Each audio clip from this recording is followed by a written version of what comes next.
एक राह बंद होने से आंखें बंद नहीं की जाती। खिड़की बंद होने पर रोशनी तारे तोड़कर अंदर आ जाती है। कोई न कोई उम्मीद जरूर जागेगी। उसके लिए जीवित रहना जरूरी है। क्या उम्मीद है? खुद मरने से अच्छा उसको मारो जिनकी नज़रों में हम भोग्या के सिवा कुछ नहीं। सिर्फ जिस्म नहीं बल्कि हमारा अपना मजबूत वजूद है, उन्हीं की तरह, जिसे वे जीती जागती इंसान के बजाय वस्तु समझते हैं। लड़का सारी दुनिया घूम सकता है, अकेला रह सकता है, पर अकेली लड़की को जीने तक मुहाल कर दिया जाता है। गिद्ध जैसी नजरें हर समय पीछा करती है। शरण देने के नाम पर बनी संस्थाएं भी शोषण में पीछे नहीं। ऐसी जगह भी अछूती नहीं जो उम्मीद देने का दावा करती है। मुझे तो इस पुरुष प्रधान व्यवस्था से ही चिढ़ हो गई है। क्यों है ऐसा? और कितना समय चाहिए लोगों को अपनी सोच, अपनी मानसिकता बदलने के लिए? इस हिसाब से तो ये कभी बदलेगा ही नहीं। आदमी की पत्नी मरे, वो दूसरी शादी करे तो जैसे सामान्य है। कोई विधवा करे तो ऐसे खबरें छपती है, विधवा का पुनर्विवाह, जैसे वो कोई आश्चर्य हो। इसको सामान्य क्यों नहीं लिया जाता? जो जरूरतें पुरुष की है, क्या वो स्त्री की नहीं? पर वह स्त्री है तो संयम रख सकती है, पुरुष क्यों नहीं रख सकते? हमें डर क्यों लगता है अकेले रहने से? कौन है जिम्मेदार? क्यों नहीं अपनी जिम्मेदारी निभाई जा रही? क्यों नहीं भरोसा जगाया जा रहा? कभी निशी, कभी श्रेया, और अब गौरी। ना जाने कितने नाम। ऐसे कब तक चलेगा? जब जीजा ने मेरी इज्जत लूटी तो लगा सब खत्म हो गया। इज्जत नहीं रही तो कुछ नहीं रहा। पर फिर सोचा, इज्जत पर क्या स्त्री का ही पेटेंट है? क्या उससे पुरुष की इज्जत नहीं जाती? एक समय मुझे भी आत्महत्या का ख्याल आया। फिर सोचा, कौन सी इज्जत का सोचकर रो रही है? एक राक्षस ने अपनी हवस मिटाने जबरदस्ती की तो उससे क्या मेरी इज्जत चली गई? और कौन सी इज्जत भाभी, जिसे ऐसे लोगों से बचाना पड़े? जब तक हम छिपते हैं, अपने लिए खड़े होने से डरते हैं, तो हमें डराया जाता है। जिस पल अकेले अपने लिए खड़े हो जाओ, हमसे मजबूत कोई नहीं। उसके मेरे शरीर पर की गई जबरदस्ती से मेरी इज्जत नहीं चली गई। मेरी गई तो उसकी क्यों नहीं गई? वो तो मूंछों पर ताव दिए घूम रहा था, इसलिए मैंने भी मरने का इरादा त्याग दिया। छुई मुई थी तो सब डराने की कोशिश करते हैं। एक बार कांटे उगा लो तो सब दूर रहते हैं। आप भी हिम्मत कीजिए। ना बल्कि बाबू, अभी भैया की जान भी खतरे में आ सकती है। क्या करूं? आपको कमजोर नहीं पड़ना है, फिलहाल वही कीजिए जो ये कह रहे हैं।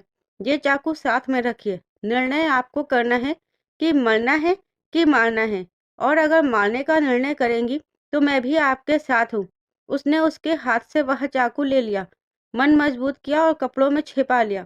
मैं उस कमरे के आसपास ही रहूंगी। अगर आपको मदद की जरूरत होगी तो करूंगी। श्रेया ने उसे हौसला देते हुए कहा। गौरी ने खुद को बाहर से मजबूत करना चाहा, पर मन का क्या, जो सूखे पत्ता सा फड़फड़ा रहा है। वह उस जगह खड़ी है जहाँ एक तरफ कुआं, एक तरफ खाई है। आगे बढ़ी तो अपने पर संकट, पीछे मुड़ी तो बाबू पर संकट। बेमन से ही सही, आगे तो बढ़ना पड़ेगा। ना भी जाना चाहे संभव है, जबरन ले जाया जाएगा। खाली नजर श्रेया पर डाली, उसकी मनोदशा भाप उसने उसके हाथों को थाम लिया। भाभी, डरो मत, ना मन में भ्रम रखो, सब ठीक हो जाएगा। अभी भैया भी जल्द ही यहाँ पहुँच जाएंगे। चुप नहीं बैठेंगे। बस आपने खुद को तब तक मजबूत रखना है, और सुरक्षित भी। यदि मरने का ख्याल आए तो भैया का चेहरा स्मरण कर लेना कि उन्हें कैसा लगेगा जब उन्हें पता चलेगा कि आप इतनी कमजोर निकली। ये हाथ नाजुक जरूर हैं, पर कमजोर नहीं। वक्त आ गया है कि इनको लोहा बना लो। श्रेया की बातें मन में ऊर्जा का संचार तो कर रही है, पर अपने अंदर की गौरी उसका क्या, जो कभी अकेली ऐसी परिस्थिति से नहीं गुजरी। आखिर मन मजबूत किया, भारी होते कदम कमरे से बाहर खींचे। बाबू की जान पर ना बनी होती तो बाबा की घिनौना चेहरा कभी नहीं देखना चाहती थी। जाना तो पड़ेगा। चेहरा पत्थर सा कड़ा हो गया तो मन को भी मजबूत किया। कपड़ों में छिपाए खंजर पर हाथ रखा तो आंखों में शोले उतर आए। कमरे से बाहर सरपंच खड़ा था। गौरी को देख उसकी आंखों की शैतानी चमक बढ़ गई तो होठों पर मुस्कान रेंग गई, जो गौरी के दिल पर किसी लावे की लहर सी उतर गई। अपनी जलती नजरें उस पर डाली, मानो जलाकर खाक कर दे। इच्छा तो इस नीच के सीने में भी खंजर उतारने की हो रही थी, जिसे गांव की जिम्मेदारी देकर ऊंचे पद पर बिठाया गया ताकि गांव का विकास करे। उसी ने यहाँ की बहू बेटियों की असमत का हत्यारा बनाकर इस सदन को कसाईवाड़ा बना दिया है। जो नजरें किसी स्त्री का सतीत्व भंग करते शर्मिंदगी से झुकी होनी चाहिए थी, उनमें लेश मात्र भी लज्जा का कतरा ना था। अब तू तन के खड़ा था, जिसे नीचे गिराने का मन था, परंतु इस ख्याल को झटका, पाप का खात्मा जहर बुझी इन शाखाओं को काटने से नहीं, उस विष वृक्ष को खत्म करने से होगा जिनसे इन्हें ऊर्जा मिल रही है। तो वार भी उस पर ही करना पड़ेगा। सरपंच के पीछे चल पड़ी। दिल में हजार तरह की भाव दस्तक दे रहे थे। ना जाने क्या हो, उसे अपने प्रिय सब याद आ रहे थे। सबके चेहरे एक एक कर आंखों के सामने घूमने लगे। वो मिल पाएगी उनसे कि नहीं? पहलवान जी समय पर आएंगे या नहीं? जो हाथ आज तक एक चींटी को मारने के उद्देश्य से ना उठे, क्या आज हिम्मत कर पाएंगे? कॉकरोच छिपकली घर में दिख जाए तो घर से बाहर भाग जाती है। इन नाजुक हाथों से क्या वो किसी पर प्रहार कर पाएगी? और जो ना कर पाई तो अपनी अस्मिता लुटा वह जीवित रह पाएगी? सरपंच के पीछे चलती वह अपने द्वंद्व में उलझी थी कि आगे अंधेरा था। उसकी आंखों पर पट्टी बांध दी गई। यहाँ से आगे किसी को आने की इजाजत नहीं, सिर्फ वही आते हैं जिसे बाबा चाहते हैं। दो लड़कियों ने उसको दोनों तरफ से पकड़ लिया। उसे सीढ़ियां उतारने का आभास हो रहा था। एक जगह पर जाकर उसकी आंखें की पट्टी खोल दी गई। अब सरपंच चला गया, लड़कियां भी बाहर ही रुक गई। दरवाजे से अंदर प्रवेश किया तो वह मध्यम रोशनी थी। वहां भी दो लड़कियां खड़ी थी जो सफेद रंग के ही वस्त्र पहने थी, पहरा दे रही थी। वहां का माहौल बेहद रहस्यमय था, जिसे देख दिल डूबने लगा। कदम आगे बढ़ने से जवाब देने लगे। अजीब सी चुभने वाली खामोशी वहां पसरी थी कि कदमों के चलने की आहट भी शोर प्रतीत हो रही थी। उन्होंने उसे चलने मजबूर किया और एक अन्य कमरे के बाहर तक छोड़ दिया। भारी मन से धीमे कदम से आगे बढ़ी। यह कमरा सजावटी लाल पत्थरों की दीवार से बना था। कमरे में छोटे छोटे लट्टू जल रहे थे। एक आसन पर बाबा विराजमान था। एक लड़की भी आ गई।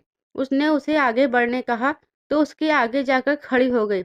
उस लड़की ने बाबा जी को प्रणाम किया, पर वह तो ऐसे ही खड़ी थी। प्रणाम करो, वह बोली, पर गौरी ने नहीं किया।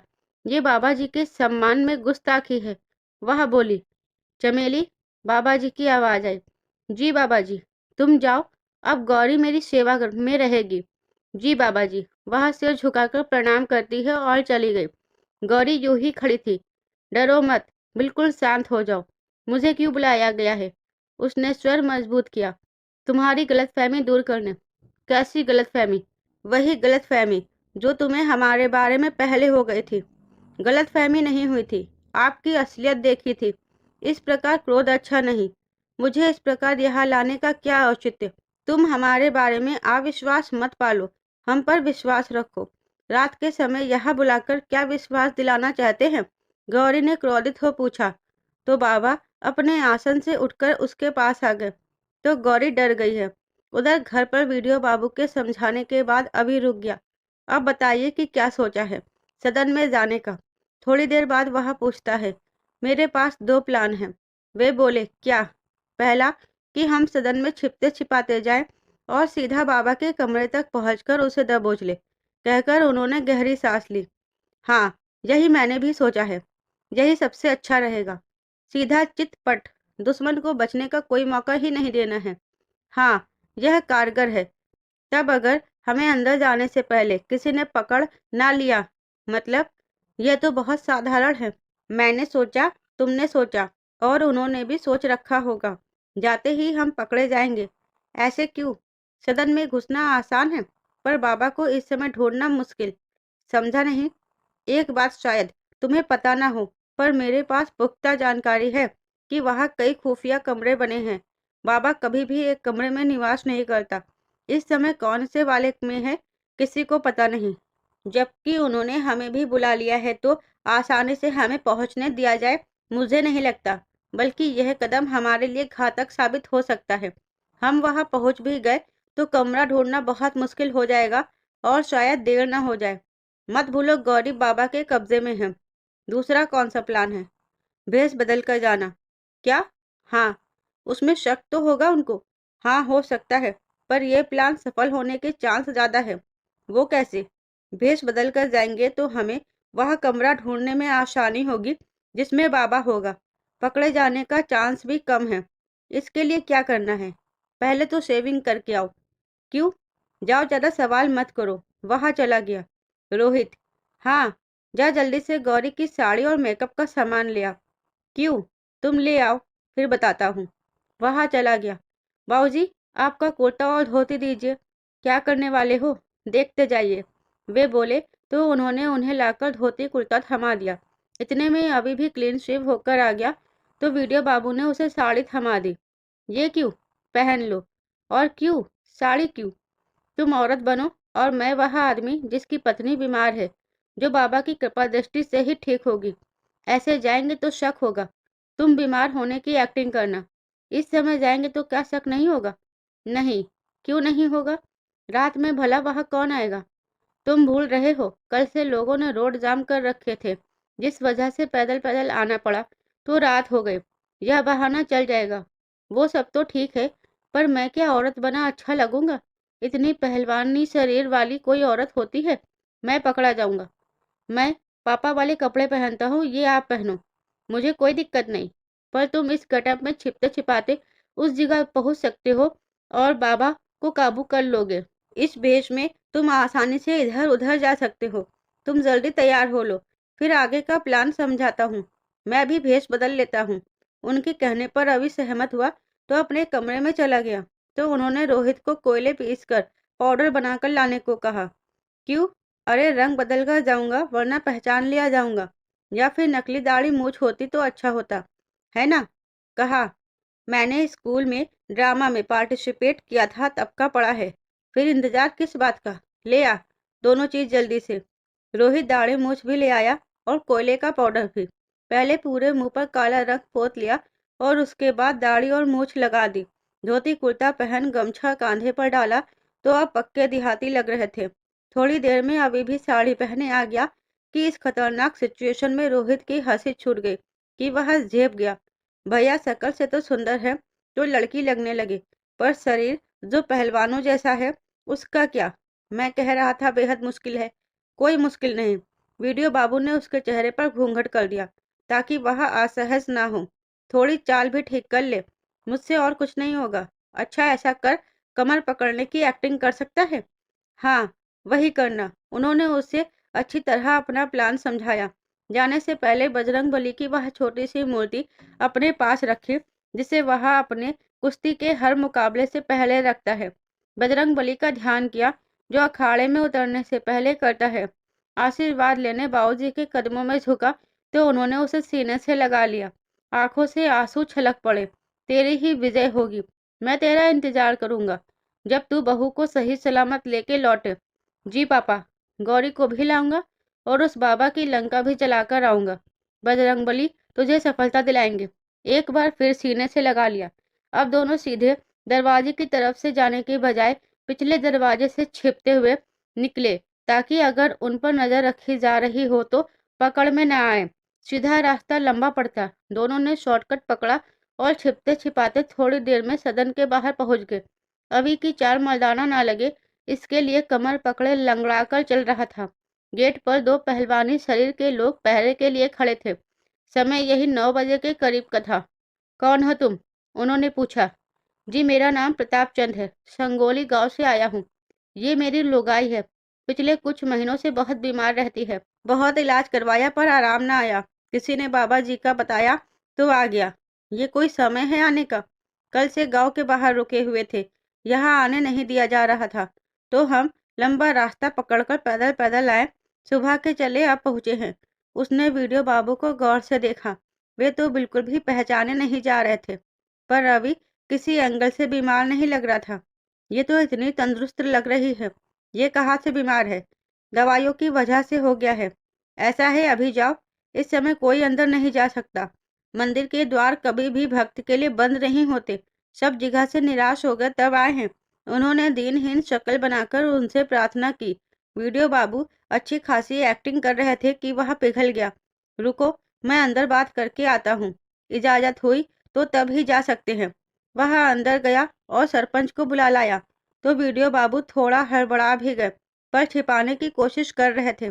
उसने उन्हें ताड़ा तो वीडियो बाबू थोड़ा असहज थे। उसने वजह पूछी तो उन्होंने वही सब बता दिया जो गेट कीपर को बताया था। इस समय वापस जाओ, सुबह आना। हम दूसरे गांव से आए हैं, रात में कहाँ रुकेंगे ये हमारी चिंता नहीं। ऐसा अनर्थ न कीजिए, आपकी तरह हम भी बाबा के भक्त हैं। रात के समय कहाँ जाएंगे, खुले में रात बितानी पड़ जाएगी। हम पर दया खाइए। वीडियो बाबू उसके पैरों में गिर गए। हमें अंदर ले लीजिए, हम आपका एहसान उम्र भर मानेंगे। ये तो ठीक लग रही है। ठीक नहीं, बीमार है। घूंघट क्यों ले रखा है? हमारे रिवाज है। यह रिवाज नहीं चलता। घूंघट उठाना पड़ेगा। हम देखेंगे सच में बीमार है तभी अंदर लेंगे, वरना सुबह आना। उठाओ घूंघट। सरपंच की जिद पर अभी का मन किसी पत्ते सा फड़फड़ाने लगा कि कहीं सरपंच ने घूंघट उठवा लिया और उसकी घबराहट पकड़ ली तो क्या होगा। सारे किए किराए पर पानी तो फिर ही जाएगा। गौरी व बाबू का पर खतरा मंडरा रहा है, वह बढ़ जाएगा। वह यूं ही खड़ा था। उसे इस प्रकार खड़ा देख वीडियो बाबू ने उसे कोहनी मारी। भगवान, खोल दे घूंघट। उनके कहने पर अभी अधिक घबरा गया। शायद तभी इनको यकीन आएगा जुबान की कोई कीमत ना रह गई। आज के टाइम में बोल रहे हैं तो नहीं मान रहे। वीडियो बाबू ने अभी को घूंघट उठाने को कहा पर वह चेहरा नहीं दिखाना चाहता था। क्या हुआ भगवान? जब अभी को लगा कि उसका घूंघट उठाए बगैर नहीं मानेंगे कि जोर से चिंगाड़े मारने लगा। क्या हुआ? मेरे पेट में फिर से जोर का दर्द उठने लगा है। बस पेट दर्द का बहाना ही बचा सकता था। वही पकड़कर बैठ गया। उसकी ये एक्टिंग काफी कारगर साबित हो रही थी क्योंकि सरपंच सकपका गया। थोड़ा धैर्य रख भगवान, सब ठीक हो जाएगा। मंदिर के बाहर तक आ गए हैं तो भगवान की कृपा दृष्टि जरूर बनेगी। बेशक कितनी अड़चन क्यों ना ले आए। ये लोग हमें अंदर जाने से रोके पर हम यहाँ बाहर बैठे सुबह होने का इंतजार कर लेंगे, पर बिना बाबा के दर्शन लिए यहाँ से हिलेंगे भी नहीं। अभी पेट दर्द से पीड़ित करहाने की आवाजें निकालने लगा, जिससे और लोग भी सदन के अंदर से आकर वहां जमा होने लगे। यह देख सरपंच खुद को फंसा पा रहा था। अगर उसने उन्हें अंदर नहीं आने दिया तो लोगों को गलत संदेश जाएगा। चलो ले चलो इन्हें अंदर। जो भी दिन दुखी आता है, बाबा जी की नजर में सब समान है। सबके लिए बाबा के दर खुले हैं। बोलो नैनसुख बाबा की जय।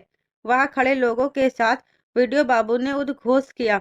मजबूरी में ही सही सरपंच को उन्हें अंदर आने की अनुमति देनी पड़ी, वरना लोगों में गलत मैसेज जाता और बाबा के लोगों के दुख पीड़ा हरने के दावे की हवा निकल जाती।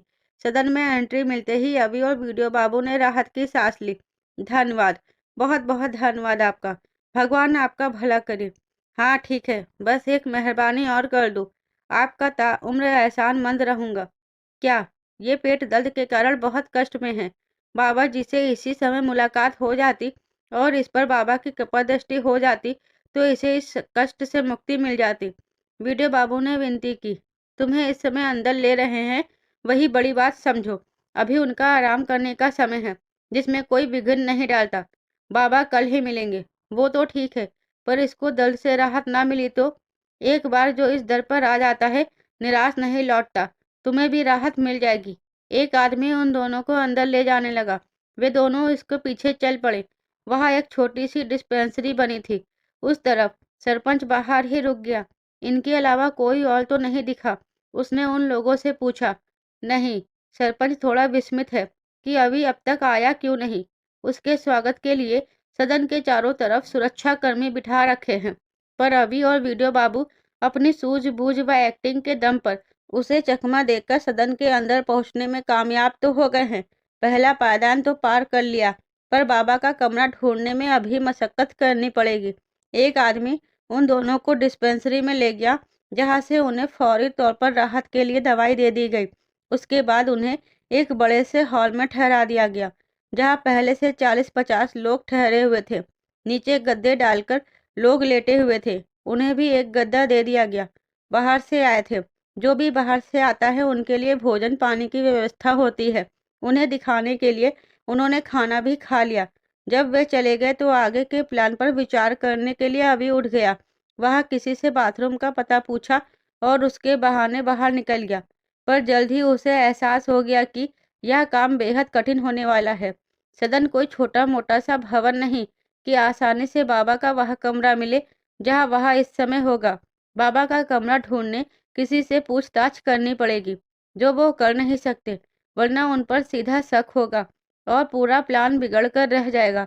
एक ही आशय कि श्रेया को ढूंढा जाए, जो भूसे के ढेर में सुई ढूंढने सा मुश्किल कार्य है, पर करना तो पड़ेगा। वह अतिथियों के लिए बने उस भवन से छिपते छिपाते उस भवन तक आ गया जहां बाबा निवास करता है, पर वह सुरक्षा गार्ड खड़े थे, जहां से सीधे रास्ते से जाना मुमकिन न था।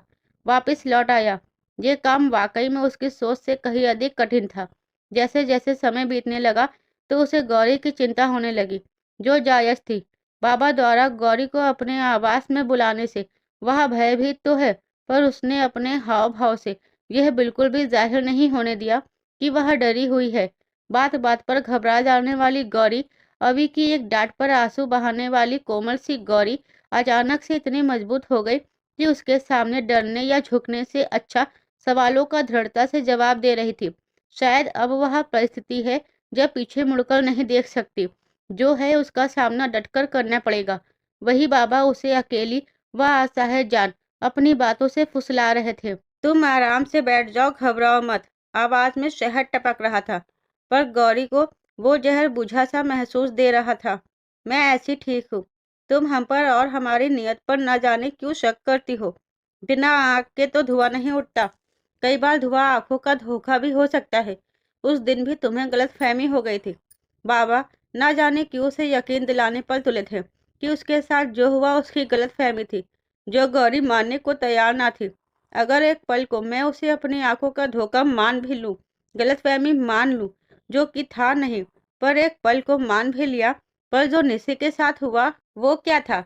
उसके सवाल पर बाबा एक पल को मौन साध गए, फिर गहरी सांस ली। निशी का आज समय दुनिया से जाना हमारे लिए भी दुखद था। हमारे प्रिय कीरत दास की पुत्री वह हमारी भक्त थी। एक भक्त जाना हमारे लिए भी झटका था, जिसका हमें भी दुख है। आपको इतना दुख है तो उसे मारा क्यों? उसकी झूठी संवेदना का राग अलापता देख वह बिफर पड़ी। किसने कहा कि मैंने मारा? बाबा की आंखों में क्रोध झलक आया। आपने ना सही, पर आपके इशारे पर उसके माता पिता ने। वह ऐसा क्यों करेंगे? वह आपका राज जो खोलने वाली थी। कौन सा राज? वह पूरी तरह अनजान होने का दिखावा कर रहे थे। ऐसे अनजान बन रहे हैं जैसे आपको कुछ पता नहीं। निशी ने हमें सब कुछ बता दिया था, और मरने से पहले निशी पेट से थी, जिसका कारण आप थे, तो आपने उसे रास्ते से हटा दिया। हर सिक्के के दो पहलू होते हैं। जो निशी ने कहा, क्या वो 100% सच ही होगा? कैसे कह सकती हो? मैंने खुद उसकी आंखों में सच्चाई देखी थी। वो क्यों झूठ बोलेगी? निशी की मंशा हमें ब्लैकमेल करने की थी, ताकि अपना मकसद हासिल कर सके। मैं समझी नहीं। वो ऐसा क्यों करेगी? निशी संस्कारों में पली, अपने माता पिता की आज्ञाकारी बेटी थी, पर तब तक जब वह गांव में थी। जब उसे शहर भेजा गया तो वह बिल्कुल बदल गई थी। वजह था कॉलेज के लड़के के साथ प्रेम में पड़ गई थी। उससे विवाह करना चाहती थी, जिसके लिए उसके परिवार वाले राजी न थे। लड़का विजातीय था। उन्होंने उसे मेरी सेवा में भेजा ताकि मैं उसका भ्रम दूर करूं, वह उसे सही राह दिखा सकूं। मैंने भी उसे बहुत समझाया, पर वह तो मुझ पर ही इल्जाम लगाकर अपना काम निकलवाना चाहती थी। ये सच नहीं है। ये आपका अपने को बचाने का बहाना मात्र है। गौरी उसके उल्टे सीधे तर्कों पर बिफर पड़ी। तो तुम्हें क्या लगता है कि इस सदन में लड़कियों की आबरू को नीलाम किया जाता है? इसमें कोई शक है क्या? न जाने क्यों गौरी को ऐसा लग रहा था। बाबा उसके सामने अपनी सफाई देकर खुद निर्दोष साबित करने पर लगे हैं। पर क्यों? ऐसा होता तो कल से तुम यहाँ हो, किसी ने तुम्हारे साथ बदसलूकी की। अब क्यों बुलाया गया है? ताकि तुम्हारे मन में जो भ्रम है वो मिट सके। मेरे मन में कोई भ्रम नहीं है। कल तुम श्रेया से मिली होगी। क्या उसने तुम्हें बताया कि उसके साथ यहाँ कुछ गलत हुआ है? एक के साथ गलत ना हुआ तो आपको क्लीन चिट नहीं मिल जाती। जब सिर पर तलवार लटकी हो तो सभी दामन बचाकर चलते हैं, और ना जाने क्यों मुझे ऐसा लग रहा है कि आपको मुझसे क्लीन चिट चाहिए। क्या फायदा है? मुझे नहीं पता। गौरी बेहद असमंजस में थी। हाँ चाहिए, क्योंकि यह सारा फसाद तुम्हारी वजह से खड़ा हुआ है। ना तुम्हें गलतफहमी होती और ना यहाँ की शांति भंग होती। तो क्या चाहते हैं आप? सब कुछ पहले जैसा हो जाए। उसके लिए वीडियो और अभी को शांत बैठना पड़ेगा, ताकि यह मामला यहीं पर खत्म हो। अब बाबा असल मुद्दे पर पहुंचे। वो ऐसा कभी नहीं करेंगे। और जो आप मुझसे बहलाने की कोशिश कर रहे हैं, उसमें भी कामयाब नहीं होंगे। तुम दिखने में जितनी नाजुक और खूबसूरत हो, उतनी ही ज़िद्दी। अब बाबा के सब्र का पैमाना छलकने लगा था। उनकी आंखों में क्रोध व चेहरे पर तनाव झलकने लगा। तुम्हें चमेली की जगह मेरे सदन की प्रधान सेविका का पद स्वीकारना पड़ेगा। वह आदेश सुना रहे थे। क्यों? कोई जबरदस्ती है? गौरी का मुंह हैरानी से खुला था। यही समझ सकती हो, तभी जो कुछ हो रहा है वह बंद हो सके। मैं समझी नहीं। जिसने मेरे खिलाफ सबसे पहले पुलिस में शिकायत की, यदि वही मेरी भवन बनकर मेरा गुणगान करेगी, तो जो कुछ भी अब तक मेरी मानहानि हुई है उसकी भरपाई हो जाएगी। लोगों में जो अफरा तफरी मची है शांत हो जाएगी। वह मीडिया भी शांत बैठ जाएगा। इसलिए तुम्हें ये करना पड़ेगा। पर मैं ये क्यों करूंगी? आदेश समझ लो। मैं चाहती हूँ कि आपका भांडा फोड़ हो और आपको आपके गुनाहों की सजा मिले। आज तो गौरी का एक अलग ही रूप सामने था। वह बिना घबराए बाबा की पूछी बातों का तर्कपूर्ण उत्तर दे रही थी। और सबसे बड़ी बात कि वो डरी हुई तो बिल्कुल भी नहीं थी। मतलब तुम अपनी नादानी पर अड़ी रहोगी? नादानी? गौरी खिसिया गई। हाँ, नादानी। और नहीं तो क्या? अपनी बचकानी जिद छोड़ो और मेरी बात मानो। तुम सरपंच और कीरत दास की तरह इस सदन की संचालिका बन जाओगी। मुझे मंजूर नहीं। इसका मतलब समझती हो कि बेवजह नकार रही हो? तुम भी उतनी ही ताकतवर हो जाओगी जितने कि वे लोग हैं। अपराधियों का साथ देने में मुझे कोई दिलचस्पी नहीं। ऐसे छद्म भेषधारी ही मासूम लोगों को छलते हैं। ऐसे पाखंडी लोग समाज का कोढ़ है, जिसे छिपाया नहीं बल्कि सफाया करना चाहिए और उन्हें उनकी असल जगह जेल की सलाखों के पीछे भेजा जाना चाहिए। गुस्ताख! बाबा क्रोध से कांप उठे। उनके हाथ उसकी गर्दन की तरफ बढ़े।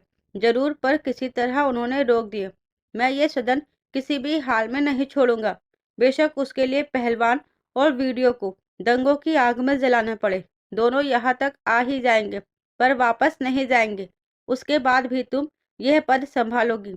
मैं क्यों संभालूंगी? गौरी इस जबरदस्ती से गुस्से में आ गई।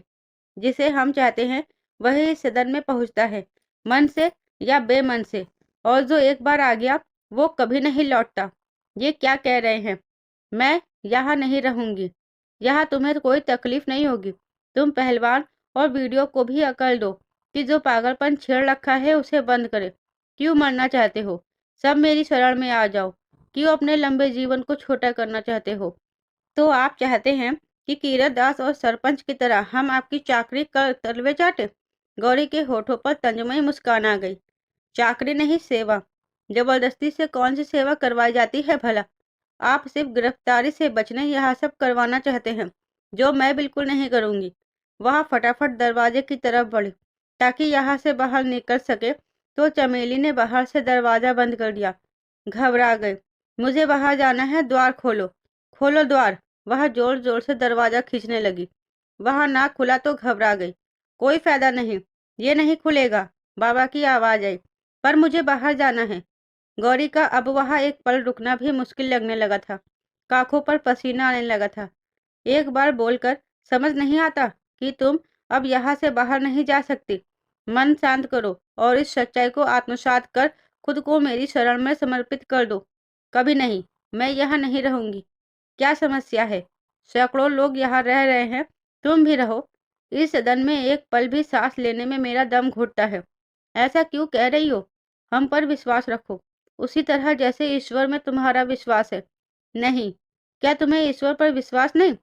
आजकल के बच्चे ना जाने क्यों ईश्वर से विमुख होते जा रहे हैं। ईश्वर को नकारने में ही खुद को आधुनिक मानते हैं। आप बिल्कुल गलत सोच रहे हैं। ईश्वर में विश्वास कम नहीं है बाबा जी, पर आजकल के बच्चे सच झूठ की पहचान करना जानते हैं। हर चीज को तर्क की कसौटी पर तौलते हैं। इसलिए आप जैसे लोगों की बातों में नहीं आते। अन्यथा विश्वास ईश्वर पर हमारा भी उतना ही है जितना आपका। मात्र बोलने से विश्वास नहीं हो जाता, उसे जीवन में भी उतारना पड़ता है। हमारे पहलवान जी बजरंग बली के भक्त हैं। विवाह पूर्व पूरे ब्रह्मचर्य का व्रत पूरी निष्ठा से निभाया है। मेरी भी उनमें श्रद्धा अटूट है। उनके नाम का दीपक सुबह शाम मेरे घर में जलता है, जिसे मुझे न किसी को दिखाने की जरूरत है न बताने की, क्योंकि यह मेरे और मेरे इष्ट के मध्य का विषय है। श्रद्धा है तो मन में रखो। यह कोई दिखावे का विषय नहीं जो उसकी नुमाइश कर इसके नाम पर पाखंड की दुकान चलाकर स्वार्थ की रोटियां सेकी जाए। तुम्हें क्या लगता है कि यह हमारा स्वार्थ है?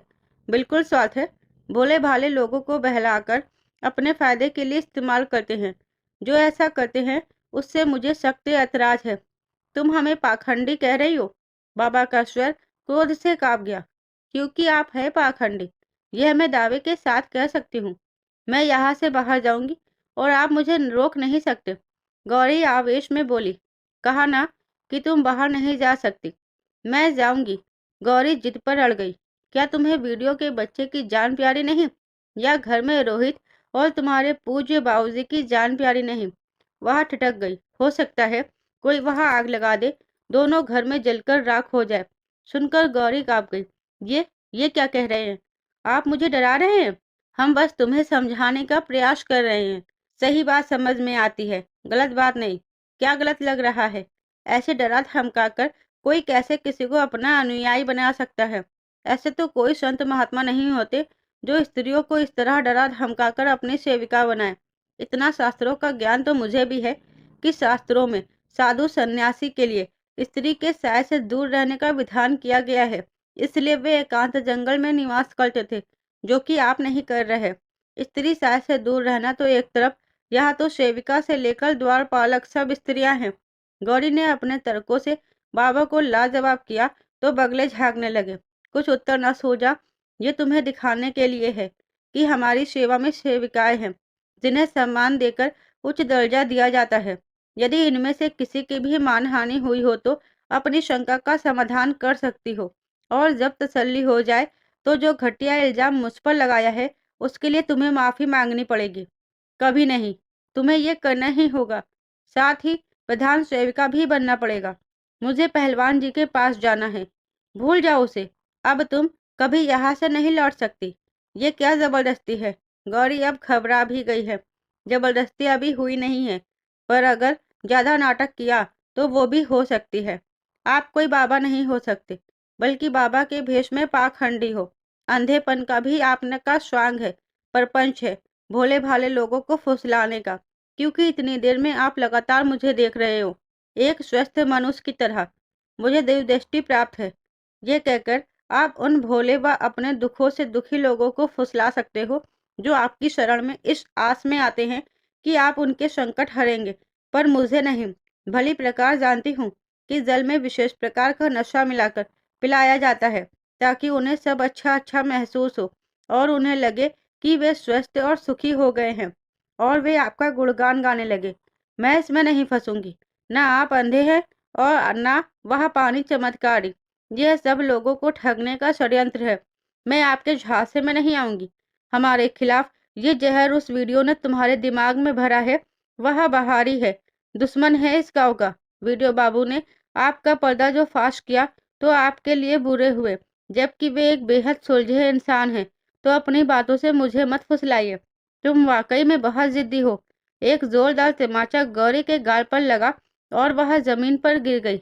इतनी देर से समझा रहा हूँ, समझ नहीं आ रहा है कि तुम्हें वही करना पड़ेगा जो मैं चाहता हूँ। मैं नहीं करूँगी। तुम मेरी ताकत से अनभिज्ञ हो।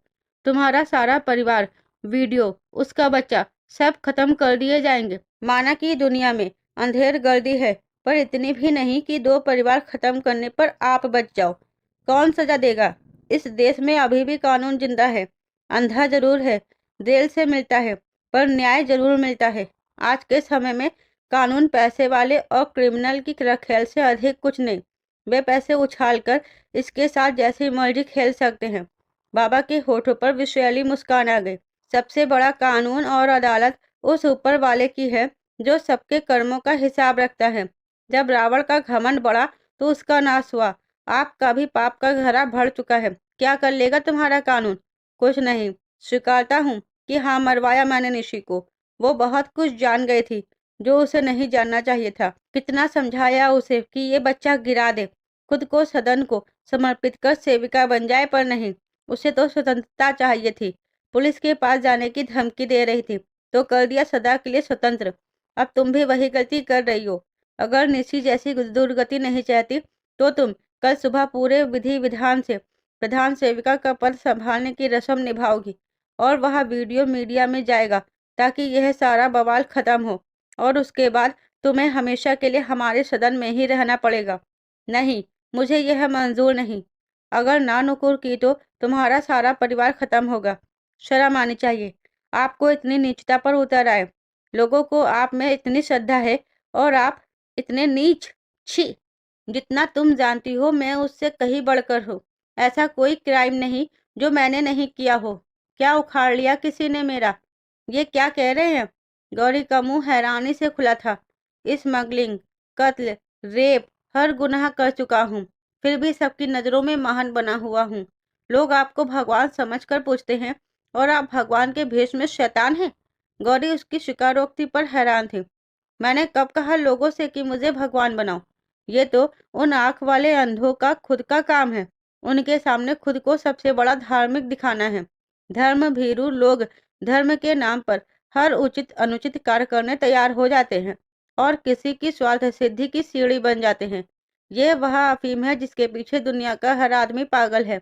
जिसको धर्म का अर्थ व उसका मर्म भी ज्ञात ना हो, उसको ये कह दो धर्म खतरे में है तो तलवार की धार व बंदूक लेकर किसी की गर्दन के नीचे भी कुचल दे। धर्म जीवन जीने का तरीका है। जब तक लोग सही तरह से उसका पालन करें, पर हमारे जैसे लोगों के लिए उन्माद फैलाने का सबसे अचूक हथियार है। छी! कितनी घटिया सोच है। लोगों की आप पर श्रद्धा है, इस नाते आप पर और बड़ी जिम्मेदारी है कि लोगों को सही मार्ग दिखाओ और आप ही किन लोगों को समझाएं।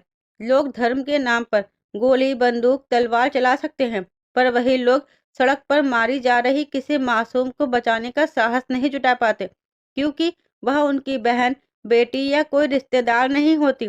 तो क्यों पचड़े में पड़ना? पर उन्हीं लोगों को उकसाकर सड़कों पर दंगा फसाद करने आराम से ले जाया जा सकता है। इसलिए मैंने थोड़ी सावधानी बरती है। मैं किसी धर्म या मजहब का समर्थक नहीं। मेरे सदन के दरवाजे हर धर्म, हर जाति के लिए खुले हैं। मैं मानवतावादी हूँ। हर मानव मुझे प्रिय है। जो भी मेरा नाम पुकारता मेरे दर पर आएगा, उसका कष्ट दूर हो जाएगा। तुम्हारे जैसे अपराधी के मुंह से धर्म और मानवता की बातें उसी तरह लग रही है जैसे मछली का शिकार करने एक टांग पर खड़ा धूर्त बगुला जो माला जपकर तपस्या में लीन होने का दिखावा करता है ताकि मछलियां स्वयं उसके पास भोजन बनने आ जाए। अरे, यह कौन ढोंगी बगुला नहीं, हर कोई अपनी स्वार्थ सिद्धि में लिप्त है। यदि किसी के पास थोड़ी सी पावर आ जाए तो खुद को भगवान समझने लगता है। तो मुझ पर तो लाखों लोगों की श्रद्धा व विश्वास है। मैं खुद को भगवान समझ भी लो तो क्या बुरा है? आप में नहीं, नैनसुख बाबा में थी, क्योंकि वह तो जन्मात है, भजन कीर्तन करते थे। अगर कोई उसके पास समाधान के लिए आता तो सच्चे मन से उसकी मदद करते। उनके अंदर कोई लालच नहीं था, इसलिए तो झोपड़ी में रहते थे। वो नैनसुख बाबा सच्चा था, पर ये नहीं। ये एक राक्षस है, राक्षस जिसका अंत जल्द होगा। ऐसा कभी नहीं होगा। श्रीमद् भगवत गीता में लिखा है, जब जब धर्म की हानि होगी और अधर्म जीतेगा, सज्जनों पर दुष्ट हावी होंगे, तब तब मैं अवतार लेकर उनका संहार करूंगा। जब जब रावण हुआ तो राम आए, कंस हुआ तो श्री कृष्ण आए, और अब नैन सुख आया है तो कोई ना कोई तो आएगा जो इस पाप का अंत करेगा। अंधकार कर प्रकाश और असत्य पर सत्य की जीत अटल है। हा हा हा, यहाँ का मैं भगवान हूँ ना आप प्रभु कोई अवतार लेंगे, क्योंकि तब एक रावण था, अब तो हर घर में रावण है। तब एक कंस था, अब हर मोहल्ले में कंस है। तब 100 कौरव थे, अब करोड़ों हैं। कहाँ है अवतार? क्यों नहीं प्रकट हो रहे? जिस तरह रक्त बीज को मारने माता ने काली रूप धरकर कटोरे में लहू जमाकर पी लिया था ताकि कोई बूंद जमीन पर ना गिरे और वह रूप ना धर सके, तेरा और तेरे जैसे दुष्टों का भी संहार होगा। कौन करेगा? तू, या वो पहलवान, या वो वीडियो, हा हा हा, या वो खरीदा हुआ दरोगा? यहाँ कोई कुछ नहीं कर पाएगा। किसी को नहीं पता कि असली नैनसुख कौन है। मैं, सरपंच कीरादास, सदन के आधे से ज्यादा मेरे समर्थक, या वो जिसे ठिकाने लगाकर मैं यहाँ आया हूँ। क्या? मैं नैनसुख नहीं, उसका हम शक्ल चेतन हूँ। क्या? गौरी ने सुना तो जैसे आसमान टूट पड़ा। बाबा पाखंडी है, ये सच्चाई तो जैसे पहले ही पता थी, पर ये वाली सच्चाई दिल दहला देने वाली थी। ये सच नहीं है। हाँ, यही सच है, पर दुनिया वालों के लिए नहीं। उनके लिए मैं ही नैन सुख हूँ। तुम भी चिल्ला चिल्ला कर बताओगी तो कोई यकीन नहीं करेगा। झूठ है ये सब, वरना मुझे सच्चाई ना बताई जाती। बताई जा रही है सच्चाई, ताकि तुम समझ सको कि हम कितने बड़े और शातिर क्रिमिनल हैं। पहलवान वीडियो व तुम्हारे परिवार को मारकर कहाँ गायब कर देंगे कि किसी को पता भी नहीं चलेगा। मैं कीरत दास और सरपंच कितने सालों से लोगों को नैन सुख के नाम पर बरगला रहे हैं। किसी को पता चला? नहीं। पता है क्यों? क्योंकि पुलिस को यहाँ पहुँचने नहीं दिया जाता। साम दाम दंड भेद सब अपनाया जाता है। जो बिकता है उसको खरीदते हैं, जो झुकता नहीं उसे तोड़ देते हैं। मैं नहीं चाहता कि ये मामला आगे बढ़े। पुलिस सदन में आए तो तुम्हें चाहे अनचाहे ये पद स्वीकारना पड़ेगा, ताकि सब लोगों के साथ अभी और वीडियो भी शांत बैठ जाए। पर आप यहाँ आए कैसे? किसी को पता क्यों नहीं? गौरी का मुंह आश्चर्य से खुला था, पर उसके चेहरे पर कुटिल मुस्कान थी। बहुत कम लोग इस राज से वाकिफ है। एक तुम भी इसमें शामिल की जा रही हो। इस राज को सुनकर अपने मन में दफन करके रखना, अन्यथा जिसको भी बताने की कोशिश करोगी यह राज उसके साथ दफन कर दिया जाएगा। तुम बहुत कुछ जान चुकी हो, तो तुम्हें सब कुछ बताया जा रहा है, ताकि तुम भी बात की गंभीरता को समझो और जान जाओ कि असल में हम क्या है और क्यों तुम्हारा सदन में रहना जरूरी हो गया है। गौरी के मन में उसकी बातें भय उत्पन्न करने लगी थी। अब वह आराम से बैठ गया।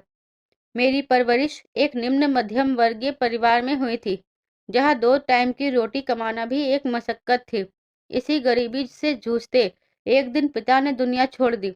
छोटे भाई बहनों की परवरिश की जिम्मेदारी माँ और मेरे 15 वर्षीय कंधों पर आ गई। 2 जून की रोटी जुटाना मुश्किल हुआ तो माँ के साथ मुझे भी ईंट भट्टे पर लगना पड़ा। फिर भी एक टाइम के खाने का जुगाड़ हो पाता। कई बार तो फाके भी करने पड़ते।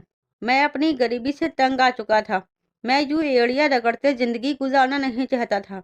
इतना समझ चुका था कि इस दुनिया पर राज करने पैसा चाहिए, वो कैसे भी आए। दिन में सबको दिखाने ईंट भट्टे पर काम करता और रात में छोटी मोटी चोरियां व डाके डालते। गुनाहों के दलदल में गहरा फंसता चला गया। परिवार की गरीबी मिट गई, पर अब मैं उनके साथ नहीं रहता। उनकी जरूरत का पैसा समय समय पर भेजता रहता। चोरियों से आगे बढ़कर अब मैं स्मगलिंग, हत्या जैसे वारदात को अंजाम देने लगा। जल्द ही शहर के बड़े माफिया के रूप में मशहूर हो गया। शहर पर सत्ता काबिज के लिए गैंगवार आम था। मेरा खौफ बढ़ा और मैं अपराध जगत का कुख्यात नाम बन गया, जो पुलिस की हिट लिस्ट में सबसे टॉप पर था। ड्रग्स व हथियारों की स्मगलिंग से मैं माला माल हो चुका था। एक बार एक बड़ा पुलिस अफसर मेरे हाथों मारा गया और उसके बाद पुलिस और मेरे बीच चूहे बिल्ली का खेल चलने लगा। मैं पैसे फेंक कर बच जाता और उनके हाथ ना आता। मेरी एक कमजोरी थी और वो थी औरत। शहर की हर एक खूबसूरत कॉल गर्ल के साथ मैं हम बिस्तर हो चुका था। इससे मन नहीं भरता तो जो भी लड़की अच्छी लगती उसे उठा लेता। यूं कहो, शहर में मेरी पैरेलल सत्ता चल रही थी। मेरी इस कमजोरी से पुलिस वाकिफ थी। उसने इसी का फायदा उठाया और एक दिन जब मैं होटल के कमरे में एक कॉल गर्ल के साथ था तो वहां पुलिस का छापा पड़ गया। दरअसल कॉल गर्ल के रूप में पुलिस द्वारा मुझे पकड़ने का चारा डाला गया था। पुलिस ने मुझे पकड़कर जेल में डाल दिया। संगीन इल्जाम होने के कारण मेरी जमानत भी नहीं हो पा रही थी। पूरी संभावना थी कि मुझे फांसी या आजीवन कारावास की सजा होती। ऐसा होता तो जो मैंने इतना पैसा कमाया था उसको कब भुगता। मैं ज्यादा दिन जेल की चार दीवारी में नहीं रह सकता था। मैंने वहां से भागने की जुगत लगाई। मेरे कुछ साथी मुझसे मिलने जेल में आए, जिनके साथ मैंने भागने का प्लान बनाया। मेरी पेशी वाले दिन जब मुझे कोर्ट ले जाया जा रहा था, मैंने पुलिस वाले से उसी की बंदूक छीनकर उनमें से 2 को लुढ़का कर उनको चकमा दे रफू चक्कर हो गया। बाकियों को मेरे साथियों ने ठिकाने लगाया। मैंने कुछ दिन अपने खुफिया अड्डे पर छिपने का ठिकाना बनाया, पर मुझे खबर मिली कि पुलिस जल्दी मुझे ढूंढ लेगी। शहर छोड़ना अंतिम विकल्प बचा था, जिसके लिए भेष बदलकर मैं एक ट्रेन में बैठ गया। मेरी साथ वाली सीट पर बैठे कीरत दास से मेरी मुलाकात हो गई। वह लगातार मुझे देखे जा रहा था। क्या देख रहा है? उसे लगातार मुझे घूरता देख मैंने पूछा। आपकी शक्ल देखी देखी लगती है। मैं डर गया कि यही मुझे पहचान तो नहीं गया, पर उसने बताया कि मेरी शक्ल से मिलता जुलता आदमी उसके गांव में है। उसी समय वहां रेलवे पुलिस आई तो मैं घबरा गया कि कहीं मेरे पीछे तो नहीं आई। मैंने उसे पैसे दिखाए और इशारा किया कि मुझे छिपने दे। वह तैयार हो गया और मैं उसके साथ उसका बीमार बेटा बनकर कंबल में दुबक कर बैठ गया। पूछने पर उसने यही बताया कि उसका बेटा बीमार है। पुलिस के जाते ही मैंने राहत की सांस ली। वह मेरे पास नोटों से भरा बैग देख चुका था तो उसका मुझ में इंटरेस्ट भी बढ़ गया। हम रात भर बातें करते रहे। सुबह मैंने कहा, मुझे आसरा चाहिए, उसके बदले मैं तुम्हें माला माल कर दूंगा। उसने मुझसे कहा कि उसके गांव में मेरी शक्ल का मिलता जुलता शख्स है जो जनमाग है, लोगों को देखकर उनकी बीमारी का पता बता देता है। उसके ये कहते ही मेरे दिमाग में जबरदस्त प्लान आया और मैं उसके साथ गाँव आ गया, पर भेष बदलकर, ताकि कोई मुझे असली रूप में ना देखे। कुछ दिन मैं गांव से बाहर रहा। मैंने नैन सुख की तरह हुलिया बनाया, सिर के बाल बढ़ा दिए, आंखों के लेंस बदल लिए, वजन थोड़ा बढ़ा दिया और एक दिन रात में जब वह सो रहा था, उसका गला दबाकर उसका काम तमाम कर ठिकाने लगा दिया और उसकी झोपड़ी हड़प कर बैठ गया। काफी समय लोगों को दिखाने मैं उसी हाल में झोपड़ी में रहा। जब सबको यकीन हो गया कि मैं ही नैन सुख हूँ, तो कुछ दिन के लिए खुद को गायब कर दिया। वापस आकर बताया कि मैं जंगल में एक सूखे कुएं में गिर गया था। मेरी करुण पुकार पर प्रभु मुझे बचाने आए और उन्होंने मुझे दिव्य ज्ञान के साथ दिव्य दृष्टि भी प्रदान कर दी है। लोगों को बरगलाना कोई मुश्किल नहीं था। इसको सही साबित करने हमने सरपंच को भी अपने प्लान में शामिल कर लिया। हमने पैसे देकर लोग जुटाने शुरू कर दिए जो झूठी बीमारी लेकर आते।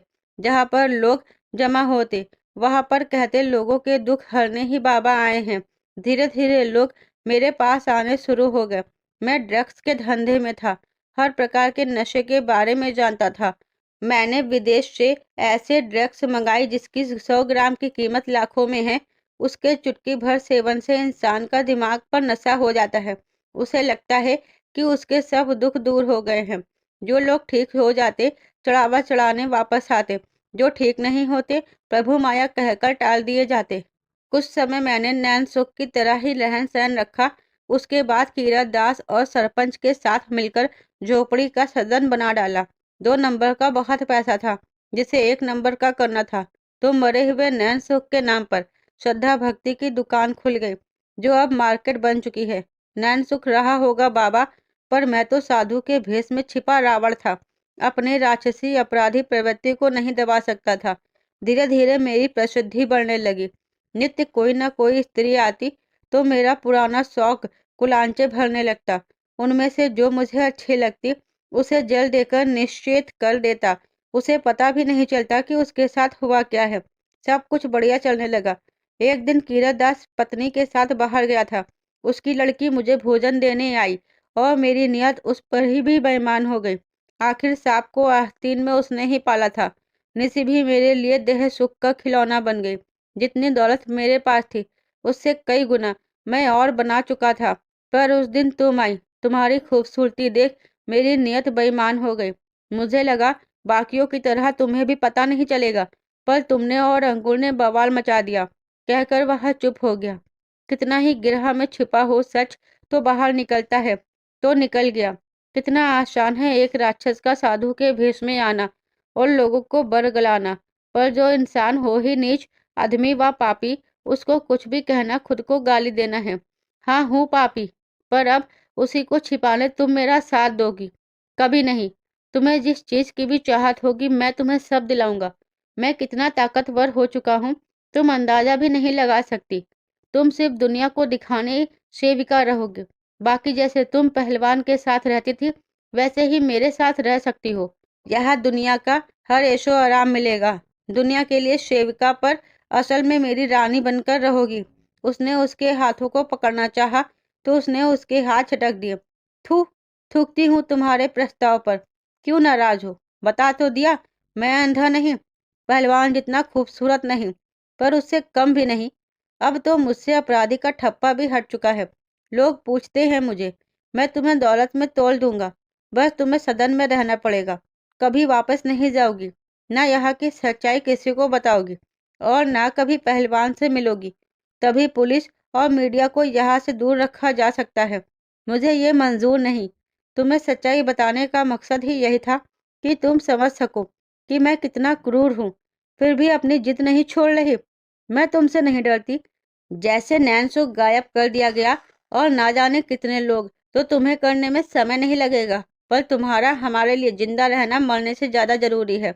उसकी तुम्हें कीमत दे रहे हैं, तो क्या दिक्कत है?